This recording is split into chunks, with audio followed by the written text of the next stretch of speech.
Sweetheart, come sit. Auntie wants to tell you something. A story from my own life. A story I never shared with anyone in America because people here don't believe in things they can't explain. I was 19, young, excited, full of dreams. My family had just moved into a new neighborhood. It was quiet, peaceful, the kind of place where even the birds looked polite. She smiles gently, and right across our house lived a woman. Always smiling, always standing by her window. Sweetheart, her smile was so perfect, it looked painted. Auntie pauses, lowers her voice. I should have known then. Perfect things never stay harmless. That woman would wave at Auntie every day, slow, calm, and unsettlingly gentle. At first I thought she was just friendly. I mean, who doesn't love a kind neighbor? But sweetheart, her kindness felt cold. Like when you touch water that's been sitting in the dark. One evening, Auntie was cooking when she heard something. A soft voice outside the window, calling her name. But not like a person calls, more like an echo calling itself. Auntie steps closer to you in the narration. Sweetheart, I swear on everything, that voice wasn't human. When she looked outside, nobody was there. Just the same woman across the street, standing in her doorway, smiling at her in the dim light. Her smile didn't move. Her eyes didn't blink. Like she was waiting for something. Auntie takes a deep breath. That night was only the beginning. Sweetheart, before I continue, promise me you won't get scared. Auntie is right here. But what happened next? Even today, I can't explain it without my hands shaking. She folds her hands tightly. The woman WHO never stopped watching. After that night, I started noticing things. Small things. The kind you brush off at first. Every morning when Auntie left for college, the woman across the street stood on her porch. Not moving, not blinking, just watching. Sweetheart, you know how normal people wave? They lift their hand, they smile, and then they move on with their day. But this woman, she waved the same way every time. Same slow pace, same frozen smile. Like someone taught her how to be human, but she didn't really understand it. Auntie laughs nervously. God knows how many times I told myself, it's nothing. She's just a lonely neighbor. But lonely people don't stare at you like your life belongs to them. The first incident. One Tuesday evening, Auntie returned home late. The sky was dark, the street empty. But when I walked toward our yard, I saw something on our front steps. Auntie leans in. It was a small paper bag. And sweetheart, it was warm. Inside the bag were two things, a handful of dried rose petals, and a tiny handprint drawn in red ink. But the handprint was too small. Not a child's hand. Smaller. Almost like it wasn't meant for a human hand at all. Auntie's voice cracks. I didn't tell my parents. They were already stressed. Immigrants have too much on their plate. Jobs, bills, fitting in. They didn't need this on top. So Auntie threw the bag away. But that, sweetheart, was my biggest mistake. The woman's visit. 2 days later, the doorbell rang. Auntie was alone, parents at work. When she opened the door, the woman was standing there. But she looked different. Her smile was wider. Her eyes looked darker. And her neck, oh sweetheart, her neck was bent, like she'd been watching me from behind a door for hours. She spoke slowly, stretching each word. Hello, dear. Auntie stepped back. The woman held the same paper bag Auntie had thrown in the garbage. You dropped this, sweetheart. Auntie froze. How did she get it from our trash? The woman tilted her head further. It's for protection. You're being watched. Auntie nervously laughs. Sweetheart, imagine someone already creepy telling you you're being watched. I felt my heartbeat in my teeth. Auntie politely shut the door. And the moment I locked it, the door shook. Hard. Once. Then silence. The scratches. The next morning, Auntie's mother called her urgently. Beta, come outside. On the front door were 3 long scratches. Deep, fresh. Not like an animal.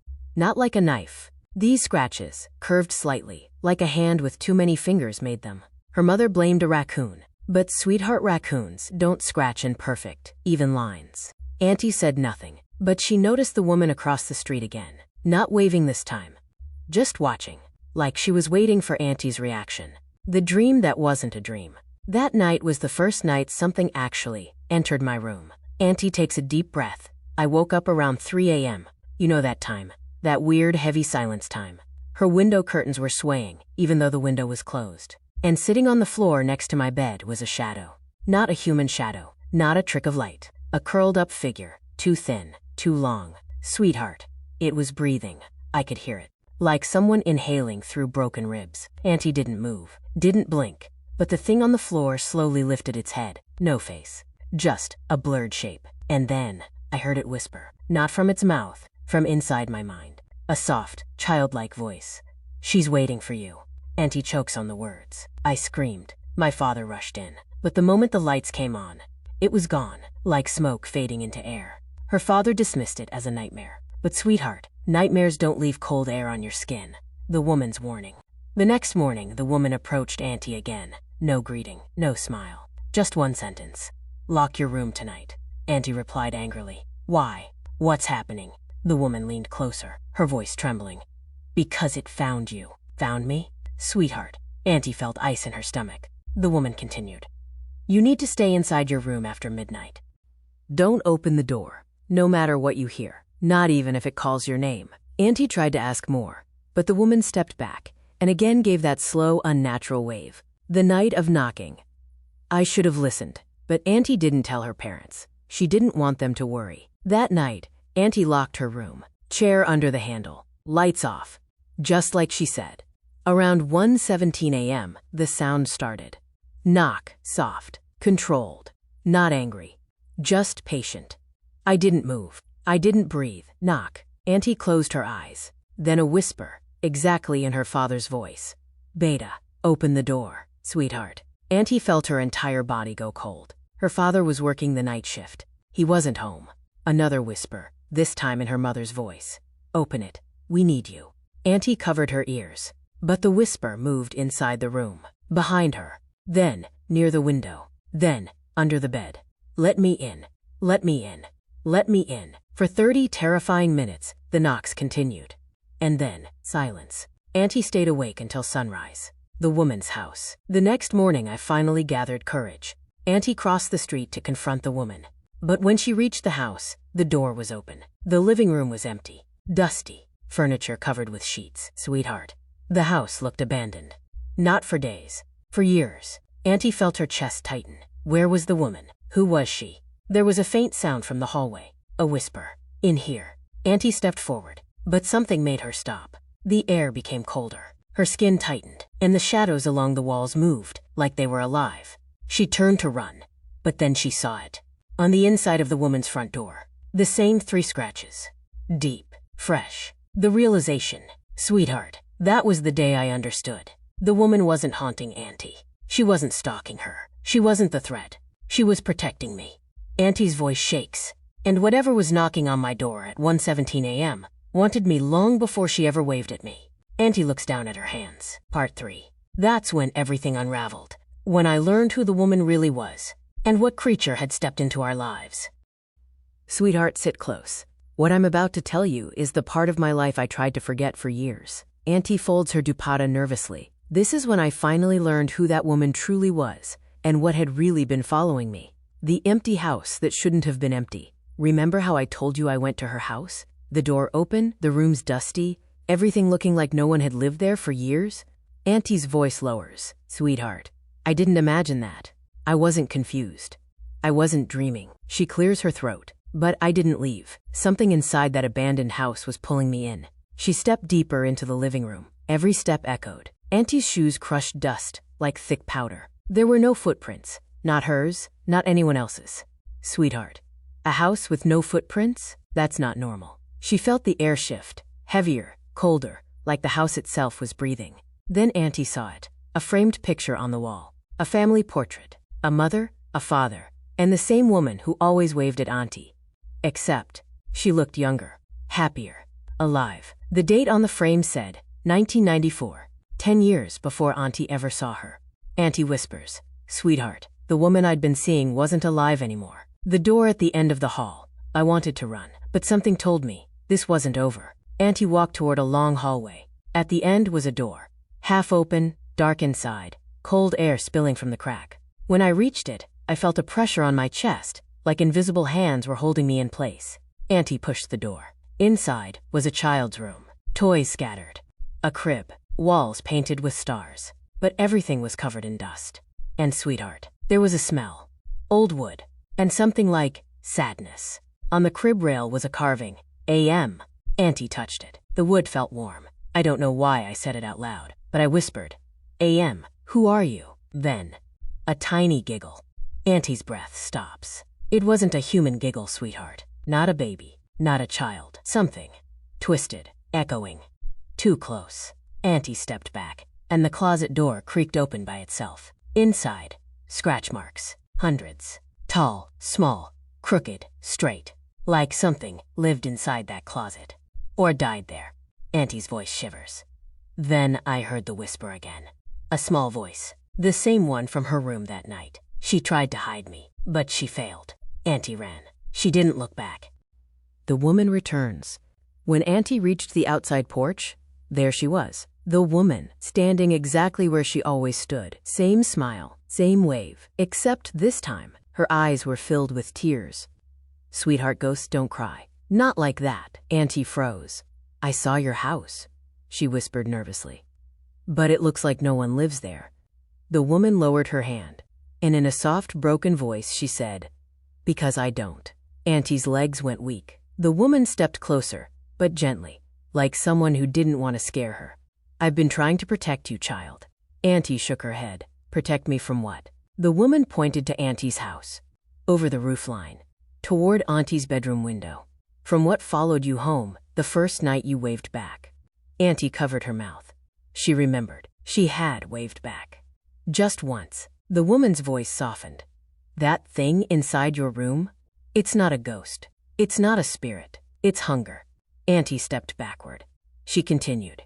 It attaches to loneliness. It attaches to fear. Auntie pointed at the house behind her. Why me? The woman sighed. Because you saw it first. The story she never got to tell. Sweetheart, ghosts don't talk for long. They fade. They're memories. They break apart. But the woman forced her words. Slow. Heavy. I had a daughter. Auntie remembered the crib. The carved initials. A.M. The woman continued. Something came into her room one night. Something that didn't belong anywhere human. She called it her friend. Auntie's eyes widened. But it wasn't her friend. It wanted us both. The woman looked down. I didn't survive. My daughter, I couldn't save. Auntie felt tears in her own eyes. But why me? She whispered. The woman smiled sadly. Because it chose you next. And because I can't let it take another child. The creature returns. Suddenly, a cold wind. Out of nowhere, the woman's hair lifted, as if underwater. Her shape flickered. Auntie heard footsteps behind her. Small, rapid, crawling sounds. Sweetheart. I knew it was behind me. I felt its breath on my back. The woman shouted, Don't turn around. Auntie froze. Something touched her neck. Thin fingers. Too cold to be real. The floorboards shook lightly. Auntie started crying.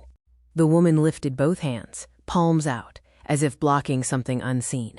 Her voice became louder, echoing, You can't have her. A hiss like a creature made of broken bones. A shadow slid across the porch. Long, stretched, wrong. Then, the woman screamed, not from pain, from force, like she was being pulled away. Her face blurred. Her body shook violently, but she stared at Auntie till the last second. Run home. Don't look behind you, and don't sleep in your room tonight. And then, she vanished. Gone, like wind blowing out a candle. The creature steps into light. Auntie finally turned her head. Sweetheart. Her voice trembles. Something was crouched at the bottom of my porch steps. Small. Childlike. But twisted. Arms too long. Head tilted too far. Skin gray like old ash. And its eyes, not eyes at all. Just dark holes that moved. It wasn't breathing. It wasn't blinking. It was waiting. And then, it smiled. Sweetheart. Auntie's soul left her body. Its mouth stretched impossibly wide.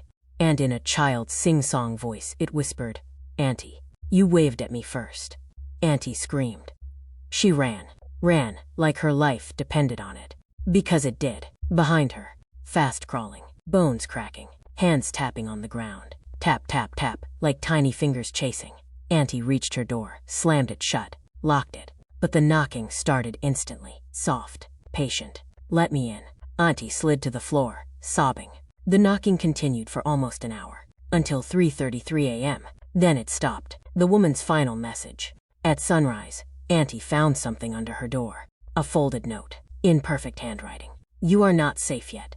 I can only protect you once more. It will come again. Under the message, a small handprint. The same size as the one in the paper bag. Except this time, it wasn't drawn in ink. It was burned into the paper. The night I stopped running. Sweetheart. This is the last part. The part one never told anyone. The night everything ended, or began. Auntie exhales slowly. Her hands shake as she begins. The night after the knocking, I didn't sleep after what happened. How could I? That knocking, that sing-song voice whispering, you waved at me first. Sweetheart. It felt like that creature had memorized my fear.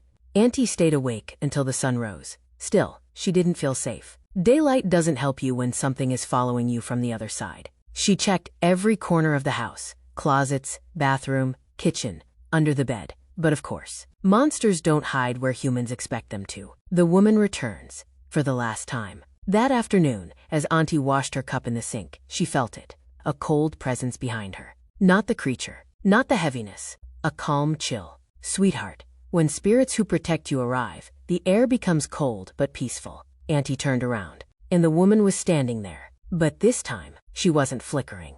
She wasn't half transparent. She looked almost real, her eyes soft, her face tired. Auntie whispered, "You said you can protect me only once more." The woman nodded. "And tonight," she said, "is that once." Auntie's heart sank. "Why me? What does it want?" The woman stepped closer. Her voice cracked with emotion. "Because you're the first person who ever waved back and meant it." Auntie's eyes widened. The woman continued, "That thing, it follows acknowledgement. Once you recognize it, it enters your life." Auntie swallowed hard. "So when I waved, I invited it?" The woman nodded sadly. "Not intentionally, but yes, the truth about the creature." The woman motioned for Auntie to sit. "Sweetheart, listen carefully. The creature is older than this town. Older than my time. Older than yours." Auntie's hands tightened. "It feeds on unspoken emotions," the woman explained. "Loneliness, fear, secrets, anything that weighs a human heart." Auntie looked away. She had carried loneliness for years, silently.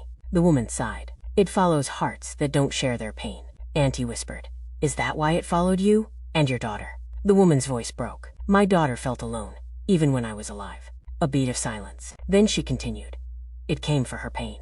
And when I tried to stop it, it took me too." Auntie covered her mouth. "Sweetheart, it doesn't want bodies. It wants souls that don't fight back." Nightfall, the final visit. The woman warned Auntie, "Tonight at 3:33, it will come. And this time, it won't knock." Auntie froze. "What do I do? Call someone? Leave town?" The woman shook her head. "You can't outrun it, but you can end it." Auntie frowned. "How?" The woman leaned in. "By finally saying the thing you never said." Auntie blinked.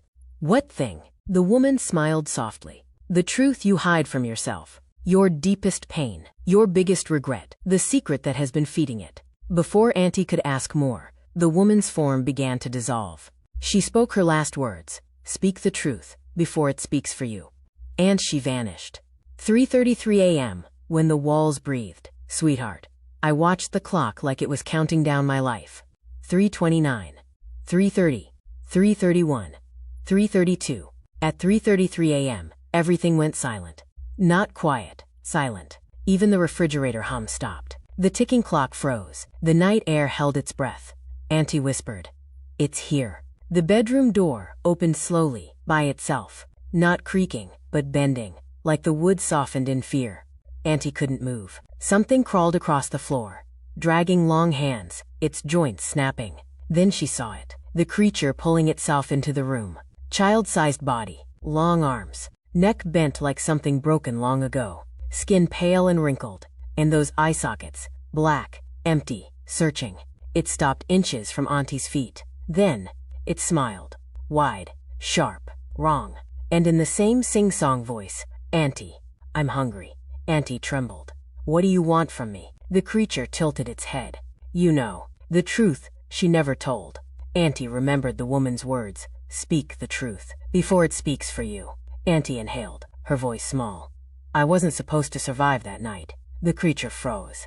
Auntie continued, "My accident, years ago. The one everyone said was fate." Tears fall. "I still believe the wrong person died. Not me. Him." Sweetheart. Auntie had never said it out loud. Not to a friend, not to family, not even to herself. "I've carried that guilt for 30 years.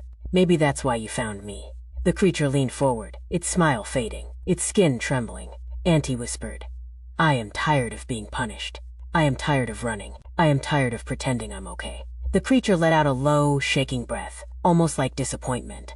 Auntie wiped her tears. And it ends tonight, because I am done feeding you.